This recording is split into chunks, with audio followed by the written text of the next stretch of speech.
Hello and good morning, good morning, good morning. Thank you to everyone joining us on this very, very hot Tuesday in the world's greatest city. And my first opportunity to really um, greet you during our summer hiatus. We're grateful to thank you, our media partners for joining us as well. And of course, for those of you joining us on our award-winning SG TV. For those of you watching the stream, if you have questions that you would like to ask this morning, feel free to put those questions in the comments on Facebook and Instagram, and we will field those after our media partners. Certainly top of mind for me this morning was just what I was watching most of the night last night. Our deepest condolences are extended to the families of victims of last night's tragic shooting in New York City. I'm particularly heartbroken over the loss of a brave New York City police officer who gave his life in a life of duty. We've lived that life here. We know what that feels like, but certainly our thoughts and prayers are with the people of New York, the New York City Police Department, and all of those affected by the senseless act of violence. Savannah stands in solidarity with our sister cities and cities all across the country. Atlanta had a really rough weekend. We know that gun violence is still very prevalent, and despite our best efforts, these things happen and continue to happen. And there are a myriad of causes that people will attribute to it, from mental health to the availability of guns. It's probably all of those things, but this is certainly a time for mourning, and we hope that their memories are a source of strength, and may their families find peace during this very, very difficult time. The second thing that was on my mind this morning was heat. It's just been so hot, very dangerous heat wave. Over the last week, we have seen a spike in the heat index nearing 115 degrees. And for Savannah, that's hot. Over the last week, we've seen actual temperatures in the upper 90s, reaching as high as 98 this past Sunday. Yesterday, the heat index hit 111, and today will not be much different. So make no mistake, this is a very dangerous weather. And so I strongly urge everyone to avoid going outside if you don't have to, standing in direct sun for prolonged periods of time when the temperature reaches those levels. To avoid high energy activities, to avoid working outdoors if you don't have to during midday. Try to adjust your schedules for early morning or late evening. I'm asking our city's employers to allow some grace. The work needs to be done, but no work is important enough to put someone's life in jeopardy for something that is temporary. We want everyone to stay hydrated, and I got my water right here. And if you go outdoors, wear loose, lightweight, light-colored clothing. If you have issues finding a air-conditioned place, there are options. As you are aware, the city of Savannah has opened our cooling centers, our pools are open, our splash pads are open to offer respite from the weather. Take advantage of these spaces. Again, our cooler centers are open today. The National Weather Service has already issued a heat advisory beginning at 11 a.m. today through 8 p.m. this evening, and the forecast indicates that the heat index could hit 111 again today, with actual temperatures around 96. So again, I'm staying here and parking here for a minute because this is very, very serious. We want you to avoid outdoors if possible, stay hydrated, keep cool, and carry on. Third thing on mind, and I'm very concerned about, is about public transportation. Our public transportation system is not just about buses and ferries. It's about people. It's about independence. It's about dignity. It's about the working parents who rely on Chatham Area Transit to get to their jobs. It's about the seniors who need it to get to their medical appointments. It's about the students trying to get to school. And it's really for those that simply have no other way. Everybody doesn't have a car. Everyone doesn't have access to Uber or Lyft. And so some people, Chatham Area Transit is a lifeline. I found out that the Chatham County Commission's proposed reduction in the current CAT millage rate will basically equate to a $1.9 million cut. And this would be devastating. The CAT board sets the millage and then the county has to approve it. And so this reduction would be devastating. This decision would mean fewer routes, fewer buses, fewer chances for people to live, work, and thrive with dignity. It also jeopardizes their ability to draw down on essential federal funding that helps keep buses running, funding that helps track critical data, funding that pays the wages of operators who make this system work. I am a firm believer in public transportation. Many of you all know. I come from a place where public transportation is the norm. My mother has never had a driver's license, being in New York. She always, as a matter of fact, when I spent time with her this week, we rode public transportation, because that's what she does. She's not for all the Uber stuff. She wanted to ride Access-a-Ride, so we rode Access-a-Ride.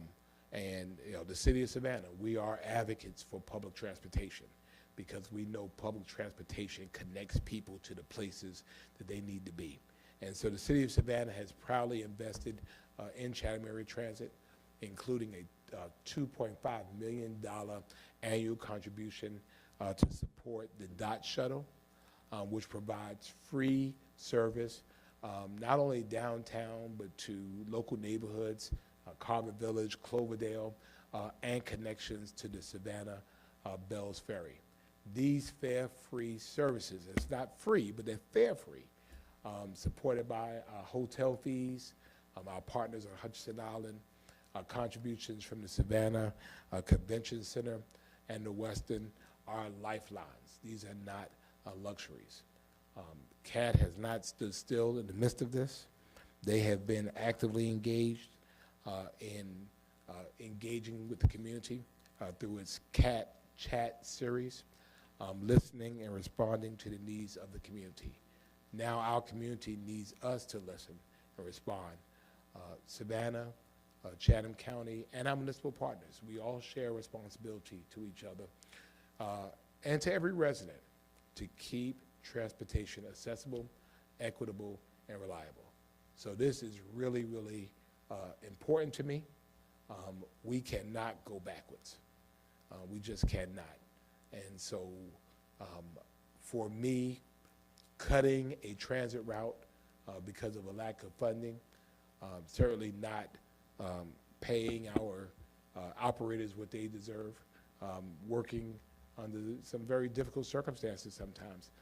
We have to continue to progress. So this is more than a budget line for me. This is about access, this is about opportunity, and this is about fairness. So wherever it is, I urge the Chatham County Commission to do the right thing and maintain the current CAT millage rate. The people that we serve are depending on us to do the right thing for them, and I do not want to let them down. So I know I kind of ranted and raved about this, but the city of Savannah, our residents are the largest consumers of CAT services. This is how our city moves. Sophisticated cities have sophisticated transportation services, and we need people to get to where they need to go. And when public transportation is not readily and easily available, there are people among us who suffer, but then some suffer more than others. So I don't want us to let them down.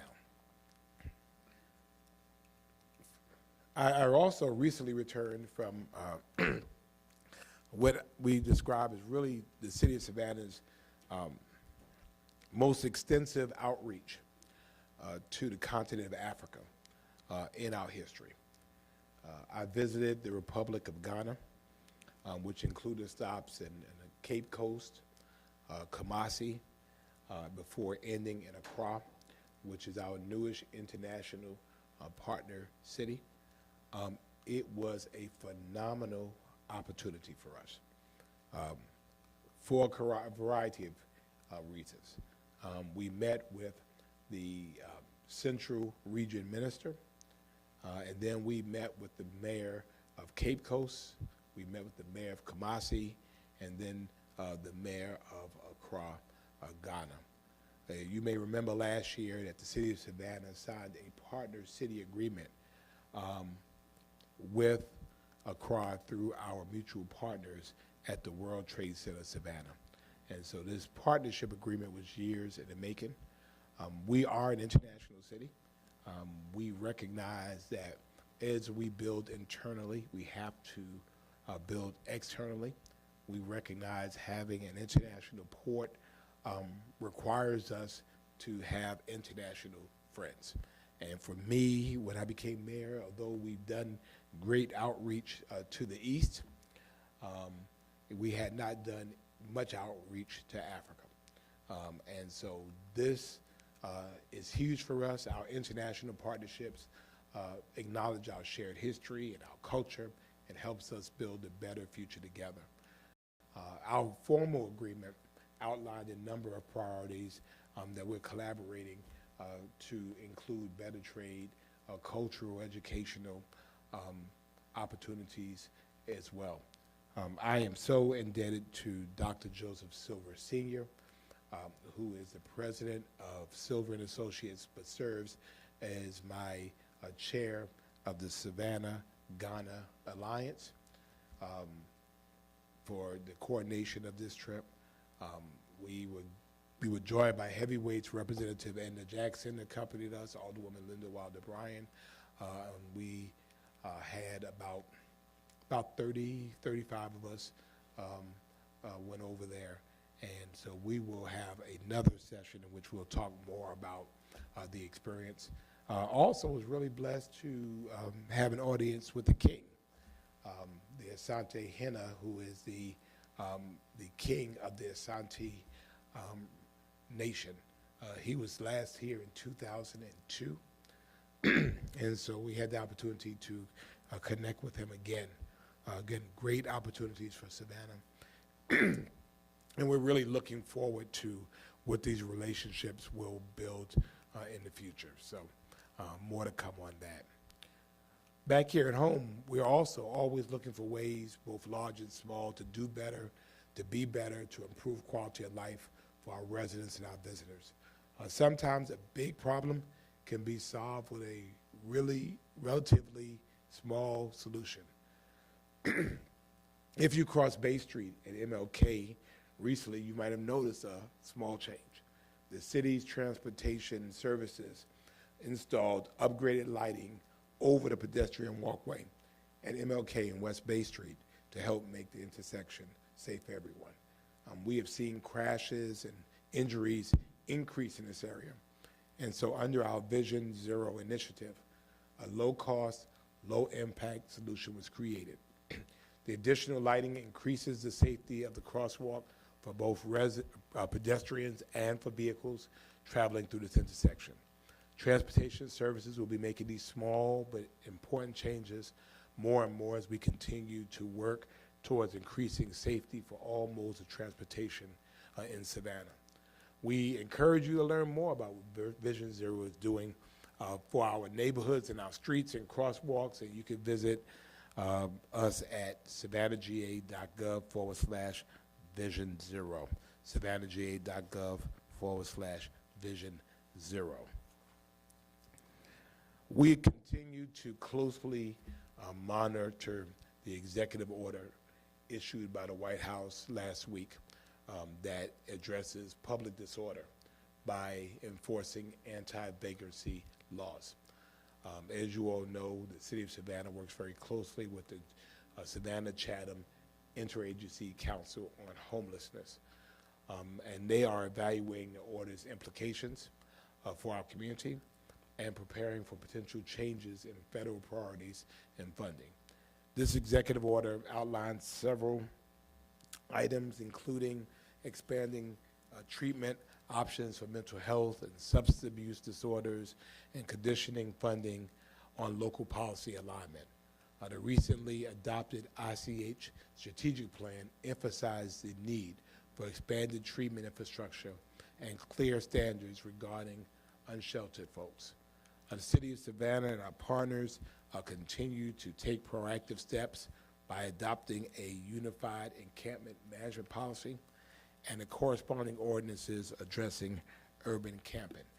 These actions reflect a shared commitment to public safety and human dignity. We continue to be proactive in addressing the needs of our unhoused population in Savannah. We continue to provide transitional housing, and we continue to invest in unique solutions like our tiny homes for veterans.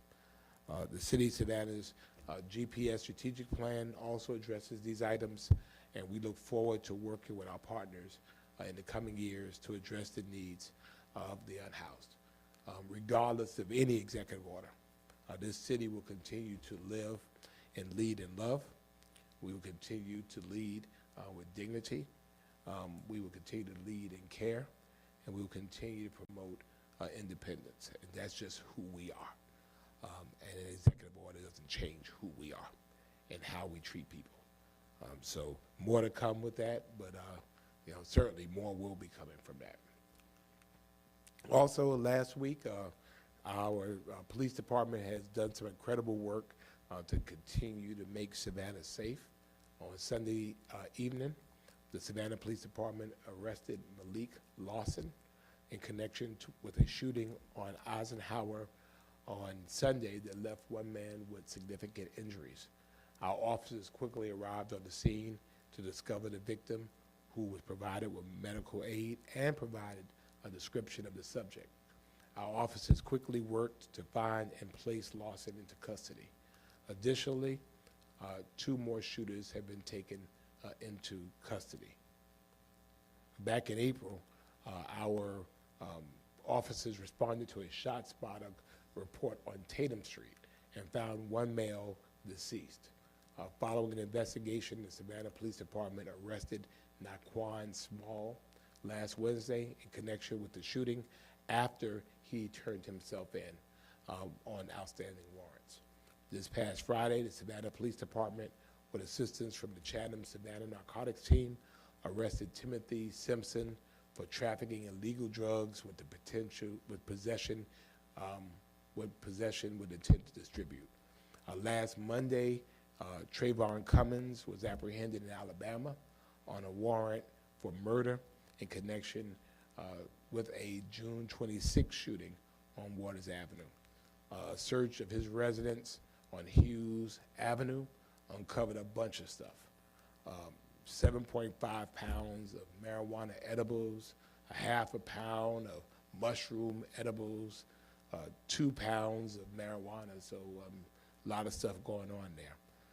The SPD K-9 was deployed and alerted officers to another 16.9 pounds of marijuana near the residence. So that's a bunch of weed, Even weed heads, that's a bunch of weed. So thank you to the Savannah Police Department. This is good work. This is good, solid police work. And now we turn these individuals over to a criminal justice system that we don't control. But our officers are doing the work.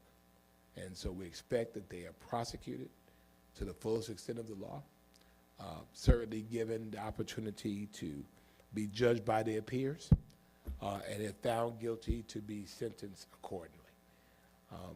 So I hope that that will happen. But Savannah Police, we're doing our job to make this city a better place. That being said, last Friday, right here in this building, I was honored to join Savannah Police Chief Lenny Gunther, Savannah Police Department leadership, and the courageous women of the Savannah Police Department as they presented the graduates of the Beyond the Badge program. We celebrated 10 young women in the first graduation class. Participants engaged in light physical training. They explored specialized units in the police force, and they gained valuable knowledge in law enforcement. We recognize that we have to raise our own. And so it was great to see these young ladies excited about it. We know that girls can do anything boys can do, and most times can do it better. And so I'm excited for these young ladies and what this might create for them in the future. The next day, under a blazing hot sun, I was honored again to be with Savannah Fire Chief Elsie Kitchen and the amazing women of the Savannah Fire Department as they celebrated the third year of Camp Ignite, and they had 18 graduates. This was a 4-day camp. It was designed exclusively for young women by our female Savannah fighters, exclusively women from 14 to 21, real-life training, hands-on experience. These ladies learned how to storm burning buildings. They learned how to use the fire apparatus. These young ladies, I mean, CPR, they were doing it all. They learned valuable life skills and life-saving skills. And so this is, again, another incredible program that has led to several young ladies seeking futures in public safety. This is the work we have to do. We have to do the work on the present, and then we have to work on our future. And so, again, shouts out to Savannah Police and Savannah Fire for really seeing a need and addressing that need. Not only does our officers keep our city safe, they also give back. And the Savannah Police Department will be hosting their annual Back to School Bash on this Saturday at the Savannah Impact Program Building on Waters Avenue. Savannah police officers will be handing out free book bags and school supplies to get everyone ready for the upcoming school season. They'll have bouncy houses, they'll have food, they'll have Magic Mark, they'll have games, they'll have prizes, and the event is free and open to the public. So join us on Saturday, August the 2nd from 11 a.m. to 2 p.m. on Waters Avenue. 2005 is the address for some fun. Also this Friday, I forgot to mention, I joined our Savannah Impact program as they celebrated 10 graduates of the Path Forward program. This was an impactful program because these are young men who are in some way either deeply at risk or are just as involved or just as impacted. And to see these young men who came in not seeing themselves past today, to get up and say what they want to do in the future, to take a pledge saying that they will not use guns, they will not engage in gun violence. If that's 10 young men that we've been able to save, from them, we can save many, many more. So we want to thank Savannah Impact, want to thank our ONES office for the work that they've been able to do with that, Dr. Johnson and that team there. Again, you know, we have to do all we can to be able to affect all that we can.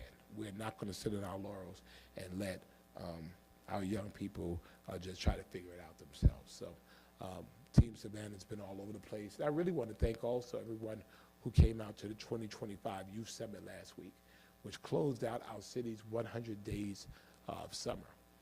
This year we hosted the largest city event for Savannah youth. This year it was an incredible event, and we're grateful for all of Team Savannah. Again, the 100 days of summer was an all-hands-on-deck effort. A lot of folks put in a lot of time and effort, a lot of energy, and I believe we'll have the statistics that it's made a difference over the summer as it relates to our statistics regarding crime. So we'll make sure we make that available in a future presser. So that ends my prepared remarks. If you're joining us on social media and you have questions, you can add those to the comments of the live on Facebook or Instagram at Mayor Johnson SAV, or you can, you know, put it in the City of Savannah's chat as well, and I will answer those questions after our media partners. So we'll take questions this time. Cam McCann, WTOC. Yes, sir. Good morning, Mayor. Good morning. Talking about the 100 Days of Summer initiative, was there anything, any part of it that you noticed that either went really well, something that you can build off, or anything that you would tweak or change to kind of make the program a little bit more, better, effective, anything like that? A little premature because we're just getting past it. I think what was really good was just all hands on deck. I think the city we've encouraged our department heads and employees to be more creative. And we've seen that. I mean, we've seen, our female police officers, our female firefighters say, you know what, let's try this. And so we've been, I think, a lot more flexible to try stuff. And so when you looked at our therapeutic camps, when you looked at, you just saw a lot of the young people really being engaged, which was what our goal. Our goal was to make sure the young people were tired, that they did not have time to do other stuff. Our recreation reimagined initiative, we were doing splash pads all over the place. So I think, a little early. I think we have to kind of do a post-mortem of the summer. But again, I want us to really find ways to survey our participants and find ways that young people want us to be able to serve them. We often make the mistake of determining for young people what is best for them when we're not cool at all. So we need to ask them, what do you think? What types of things would you like to see? What types of things would you like to experience? And then we create a program that's responsive to those desires. Awesome. And then I know you guys have a press conference later today, but the proposed federal cuts to the National Oceanic and Atmospheric Administration, what is kind of your message to the city, to the people, about how this impacts, you guys, and especially during this, part of the year where weather is definitely a major concern amongst people? Elections have consequences, good, bad, or indifferent. This was telegraphed. This was proposed during the campaign, and this is where we are. Why it affects us is because we rely heavily on NOAA, the National Weather Service, to provide us the information we need to make informed decisions. This is real for us every year from June 1st to November 30th. And we have to have the best information we can to make the best decisions because we're talking about lives. The less information we're able to get, the less accurate information we're able to get affects our decision making. And that is that's dangerous. It's dangerous, and in my mind, it's reckless. We'll have to make off the best way we can, but unless folks have figured it out, climate change is real. I mean, we're living in a heat wave. Let me tell you, it was cooler in Ghana than it was in Savannah. While I was in Ghana, I don't think it got beyond 85 degrees, and y'all were baking here. So that shows you something is wrong. Half of this country is under this heat dome. And then you see other places where you have these torrential storms and floods. And Savannah, it don't have to rain really, really hard. And so before we even get to the hurricane side of it, the tropical storms, the persistent and quick rain, we just have to have ways of knowing what's going on in the atmosphere. So, I mean, I don't know what we do. I would appeal to our congressional delegation, particularly to Buddy Carter, to stop this madness. People's lives are affected if we can't get them the information that they need. There's nothing partisan about predicting weather. It is what it is. It's science. So I'm hoping that wiser heads will prevail. If they don't, then the city of Savannah will make a limit. We'll take the lemons and we'll make an Arnold Palmer like we usually do. We'll figure something out. And then my final of the three questions we're allowed. On your first round. Yeah, on the first round, you're right. Last week, no meeting. I'm sure you missed us all. But what was one of the things maybe weighing on your mind if you were to talk last week? What would you have mentioned or said? Anything? It was about heat. It was all about what was kind of going on. I think for us, we've recognized over the last couple of years that we had to protect our council and our senior staff from burnout. We move at lightning pace, and it really just takes a toll. And so we created this kind of summer hiatus to give people a chance just to breathe and chill. So for me, it was about the heat. It's always about public safety. We're looking to continue to make good arrests, make sure that we are providing answers and closure and accountability to families in need them, that we are continuing to do the things that make us the greatest city on earth. And so for me, I don't take a hiatus from that. It's always top of mind to me. Thank you. Hey, Mayor Johnson. I Hey. guess for the record, I'm Lydia Blackstone from WJCL. Yes, ma'am. But wanted to ask you, it's been almost a month since the mall shooting Yes. havoc here. We've had arrests kind of trickle in. Where does the case stand? What's happening right now? We are still actively investigating. I would suspect that there'll be some more arrests as we continue to build this out. We continue to follow leads and follow tips, and so once the information lends itself to probable cause, then the rest will be made. We certainly have not forgotten it. In addition to the other cases that we're being addressed, I think for me, the issue is that when we identify these individuals and they're off the streets, they need to stay off the streets. They don't need to be bonded out. They need to be on the streets, off the streets, to allow things to kind of cool down. And so I'll leave the rest to the police about the actual information, but I think more information is forthcoming. Have you talked to DA Cook Jones about when indictments could be coming for the ones that are already behind bars? I have not.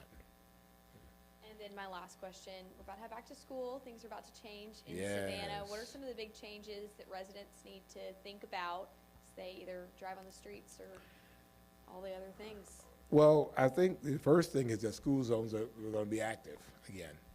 Our young people and for those of us that have really enjoyed school not being in, I live near a school, so just to be able to get out of my subdivision really easily and get back and not have to worry about school zones is one thing. We have to slow our traffic down. We have school buses on there. We have kids darting in and out.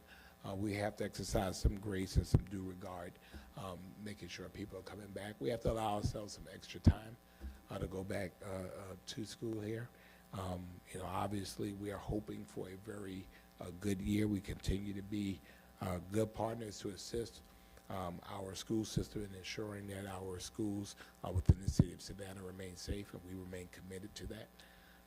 And we remain committed to our parents and our young people. Hopefully, some of the 100 days of summer activities help to spark a love for learning or a desire to learn, to get back and learn. I used to like to go back to school, because for me, it was just a social place to be.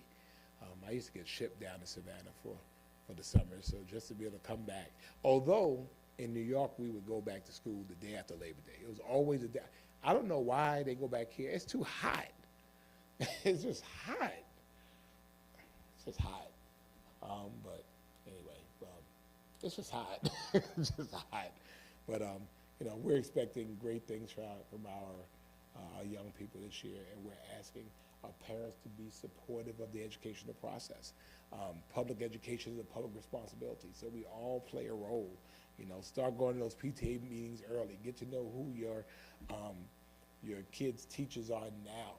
Take away those phones. Take away those iPads. Study. Start with really, really good habits. Many of us remember the times when for us, the TV was off. We had to do homework. Show me what it was. Ask your kids about what their day was. Pop up to the school. like my mom used to do for me. Just show up, see what's going on, be an active participant in your child's life. And I think for us, the community working together, our faith community, our business community, that's how we have a good and successful school year. Thank you for the question. Good morning, Mayor. Good morning. I was told to talk loudly.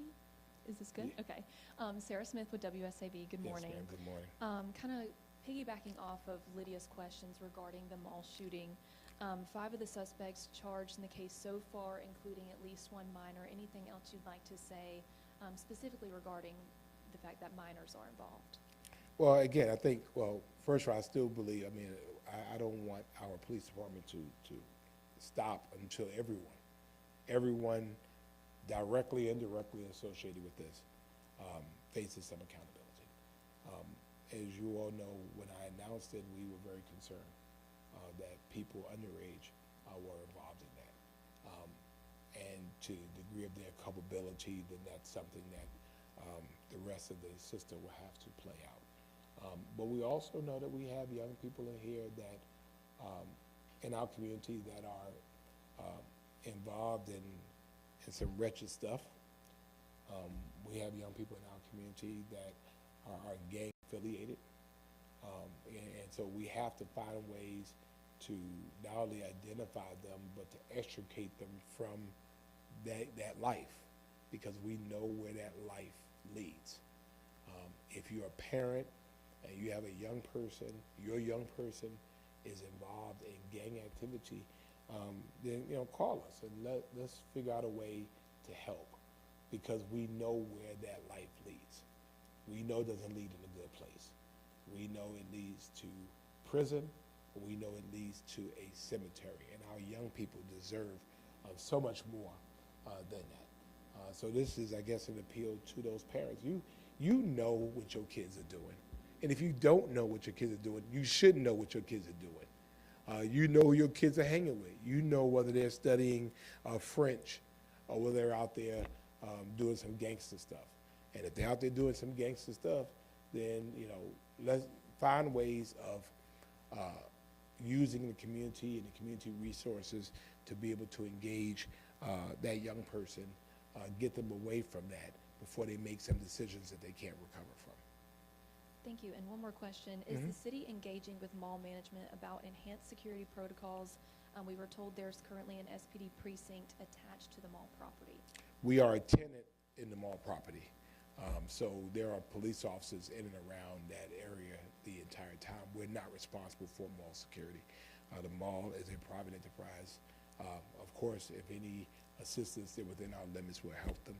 I do know that the Sheriff's Department has graciously stepped up to provide additional security, and we'll help where we can. We're not patrolling the mall. We're responsible for the entire city. And if there are specific issues we need to be able to address, then we'll be able to address those. But nothing in particular. Again, for all the years we've been and we go to the mall, it was stupid. But I think it's a one-off. It's not that there is an OK Corral going on. You had young people that showed up to the mall to do stupid stuff. And so we just have to lessen this stupidity. Thank you. Morning, Mr. Mayor. Good morning, sir. Evan Lasser, Savannah Morning News. Going back to the Chatham Area Transit and the commission set millage for the transit agency, the Savannah Agenda reported that commissioners made that cut based on the expectation Savannah would be paying about $2 million per year in money towards the ferry system that it's obligated to pay under the Savannah Area Mobility Management Agreement. Wondering if you can speak to that accusation and if the city has been paying what it's obligated under that agreement. Again, the city continues to make the investment. We purchased the 2.5 annually for the CAT shuttle. The ferry service is something totally different. The millage rate is what's assigned for taxpayers to pay toward those services. Unfortunately, what I've heard, most of it has been either misdirection or just totally not true, or reflects a fundamental misunderstanding about how Chatham Area Transit is funded. The fact is, our budget has already been set from January to December. CAT's millage is not the city of Savannah. You know, we're a customer of CAT. Garden City uses CAT, unincorporated Chatham uses CAT, Port Wentworth purchases services from CAT. So, you know, we are customers in it. I mean, the unfortunate part about it is, you know, this is, you know, it just seems like the continuation of a really bad horror story. I mean, you know, there was lawsuits going back and forth. The state changed the governance of Chatham Area Transit, and there seems to be a lot of bad blood from that. The city of Savannah was not played a role in it. We were not a part of any lawsuit. The lawsuit was dismissed pretty summarily. You know, I just think that, again, this is something that goes on every year. The CAT board sets its millage, but because they're appointed, it goes to the county commission, who is elected to approve it. If they don't approve it, this results in a $1.9 million shortfall. That means for them who don't, the CAT who doesn't have any other way to raise that money, and the city of Savannah won't, because again, this is a countywide system, they now have to make cuts, and make cuts in routes, make cuts in personnel. They'll find it harder to retain a workforce for issues like cost of living and all of these things. And they will affect those people who are the most vulnerable in the community. There are people who rely on Chatham Area Transit. So, you know, we're not a part of whatever the other stuff is going on. We're concerned about the people. This is about the lives of people, getting back and forth. And if you check with CAT, the city of Savannah's obligation is paid in full. We want the county to be able to do the same. Do you foresee the city devoting more resources to CAT? No, you know, again, I think two things. First of all, the city of Savannah has fulfilled its obligation to CAT. We're in the middle now of our budget year. We just set a millage rate that is a reduction based on the fact that we have done an excellent job of being able to maintain and carry out fiduciary responsibilities, which includes Chatham Area Transit. You know, this is a function of Chatham Area Transit, not the city of Savannah. And so again, I think, you know, CAT will tell you that the city of Savannah has fulfilled our total obligation. And again, I want to make sure that my voice was extended on behalf of those individuals who don't have a microphone, who don't have a platform, who don't have the connections to be able to speak out for those who don't have the ability to do so. To say that if there is an issue, you know, the millage is not coming out of your pocket. It's not coming out of the county's pocket. This is a millage that we are all assessed. And so I'm just asking for wiser heads and cooler heads on the county commission to prevail. This should not be hard. Whoa. Morning, Mr. Mayor. Adam Van Burmer with the Atlanta Journal-Constitution. Because I can't resist, we've seen the commission chairman do some power plays in the last 5 years since he took office. And it usually involves public money, public services,